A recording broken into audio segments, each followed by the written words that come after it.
Biocon का stock आज focus में रहेगा। 4,500 करोड़ का QIP लॉन्च किया है कंपनी ने, फ्लोर प्राइस जिसका 340 रुपए प्रति शेयर का तय किया गया है। साथ साथ बोर्ड मीटिंग है NTPC की फंड रेजिंग को लेकर, तो इस पर भी नजर रखेंगे। NTPC बोर्ड मीट से ठीक पहले किस तरह के सेंटिमेंट्स दिखाता है। बाजार की शुरुआत इस वक्त अब आपके स्क्रीन पर हरे निशान के साथ बैंक निफ्टी में 55,960 के लेवल्स, हल्की फुल्की तेजी, लेकिन चलिए ग्रीन मूव्स के साथ खुलता हुआ बैंक निफ्टी 24,900 के लेवल्स के पार इस वक्त हम देख रहे हैं। निफ्टी में करीब 15 से 20 अंकों की बिकवाली है। 81,764 के लेवल्स पर सेंसेक्स में देख रहे हैं करीब 60 अंकों की बिकवाली। ब्रॉडर मार्केट्स पर भी नजर होनी चाहिए। मिड कैप और स्मॉल कैप में, मिड कैप स्पेस में हम देख रहे हैं मजबूती के साथ इस वक्त शुरुआत होती हुई। सो सेंसेक्स और निफ्टी लाल निशान के साथ खुलते हुए, बैंक निफ्टी और मिड कैप की तरफ से लगातार हम देख रहे हैं बैंक निफ्टी के गेन्स फ्रिजल आउट होते हुए तेजी के साथ खुलने के बाद विद इन सेकेंड्स लाल निशान में तब्दील होता हुआ बैंक निफ्टी भी 1100 एडवांसेस के सामने 477 डिक्लाइंस। आप देखिए यहाँ पे तो बहुत निफ्टी जो है बहुत वॉलेटाइल है।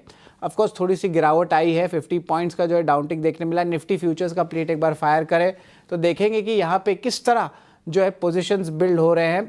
निफ्टी फ्यूचर्स की अगर हम बात करें और निफ्टी बैंक की बात करें तो यहाँ पे वॉलेटिलिटी आ रही है, लेकिन डेज हाई से जो है थोड़ी सी करेक्शन आई है। बाजार ने अपने आप को बेहतरीन तरीके से संभाला था, लेकिन आज गेन्स जो है फ्रिजल आउट होते हुए जरूर नजर आए। फार्मा क्षेत्र की सेहत बिल्कुल बिगड़ती हुई और डोनाल्ड ट्रंप की तरफ से जो फार्मा पर टैरिफ का बयान अभी थोड़ी देर पहले ब्लूमबर्ग के हवाले से आया, उसके ठीक बाद फार्मा काउंटर्स में और ज्यादा गिरावट था। इंडिया विक्स 3% की गिरावट दिखा रहा है, 14 के लेवल्स के पास, कंफर्ट लेवल्स के आसपास ट्रेड करता हुआ, लेकिन फेयर इंडिकेटर की गिरावट भी बाजार में इस वक्त सेंटिमेंट को बूस्ट अप नहीं कर पा रही, क्योंकि बाकी अन्य जो सारे के सारे ट्रिगर्स हैं, रीजंस हैं, वो काफी कमजोरी की तरफ इशारा कर रहे हैं। चुनिंदा प्लेयर्स हैं, बड़ी दिग्गज कंपनियों की अगर बात करें जो बाजार को संभाल पा रहे हैं, जैसे टेक महिंद्रा, एशियन पेंट्स, TCS, NTPC जैसे काउंटर्स। और आज के सत्र में भी कल ही की तरह IT सेक्टर ने अच्छा खासा प्रदर्शन दिखाया। येट अनदर सेशन जब हम देख रहे हैं IT सेक्टर की तरफ से बाजार को काफी हद तक रिस्पॉन्स और सपोर्ट मिलता हुआ दिखा। एडवांस डिक्लाइन रेशियोज में क्लियरली डिक्लाइंस का पलड़ा भारी। आप अगर देखेंगे 860 एडवांसेस के सामने 1853 डिक्लाइंस देखने को मिले।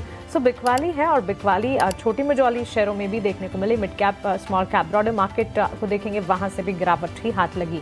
मार्केट की क्लोजिंग आपके स्क्रीन पर आप देख रहे हैं 55,661 के लेवल्स पर करीब 283 अंकों की गिरावट पर बैंक निफ्टी। 100 अंकों की बिकवाली हमने देखा। 24,838 के लेवल्स पर डाउनसाइड विजिबल होती हुई निफ्टी में, सेंसेक्स में भी करीब 250 अंकों की गिरावट, और ब्रॉडर मार्केट्स में यानी कि मिड कैप और स्मॉल कैप में भी बिकवाली का दबाव, परसेंटेज वाइज, पॉइंट वाइज गिरावट के साथ कामकाज देखने को मिला।